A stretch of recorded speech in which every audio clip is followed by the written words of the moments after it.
ઘરમાં કેવી રીતે જીવવું ને એ તો આવા બધા કથાના પ્રસંગો જ મને તમને શીખવાડે ભાઈ બહેનો.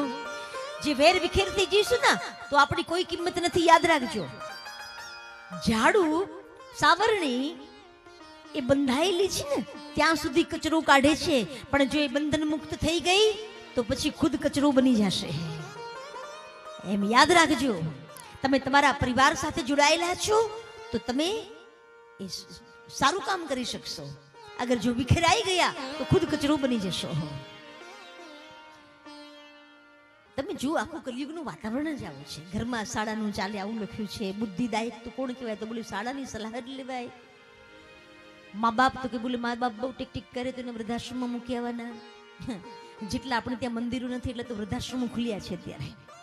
હા, આ દેશની દુર્દશા થઈ રહી છે. અત્યારે તમે જે બધા કથા સાંભળી રહ્યા છો ને, અહીંયા નાની ઉંમરના પણ ભાઈઓ બહેનો બેઠા છે, મોટી ઉંમરના પણ બધા બેઠા છે. આ બહુ સારી વાત છે.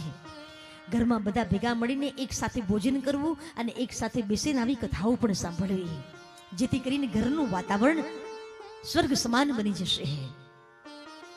મોટામાં મોટી તકલીફ આજે આપણી આ છે, ભેગું બેસીને જમતા નથી, ભેગું બેસીને ભજન નથી કરતા, પ્રાર્થના નથી કરતા.